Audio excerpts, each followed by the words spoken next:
بسم اللہ الرحمن الرحیم۔ پیارے ناظرین، اگر آپ بھی اپنی روزمرہ کی زندگی کے کام کاج سے تھک جاتے اور آپ یہ چاہتے ہیں کہ آپ جب بھی شام کو گھر واپس لوٹیں آپ پھر سے تر و تازہ اور توانا ہو جائیں، تو آئیے آج میں آپ کو ایک ایسا وظیفہ بتاتا ہوں جس کے کرنے سے انشاءاللہ العزیز آپ کی ساری تھکاوٹ دور ہو جائے گی۔ ویڈیو شروع کرنے سے پہلے گزارش ہے، چینل پر نئے ہیں تو چینل کو سبسکرائب کرنا مت بھولیے گا۔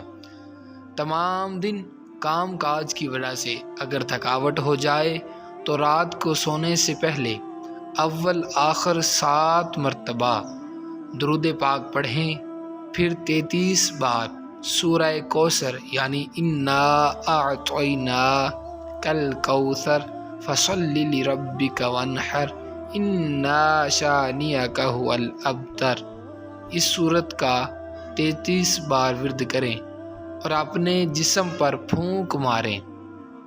انشاءاللہ العزیز اللہ تعالیٰ کے فضل و کرم سے تھکاوٹ دور ہو جائے گی اور صبح اٹھتے وقت بھی تھکاوٹ بالکل محسوس نہ ہوگی، بالکل فریش اٹھیں گے۔ وظیفے پر عمل کریں، انشاءاللہ العزیز بہت فائدہ ہوگا۔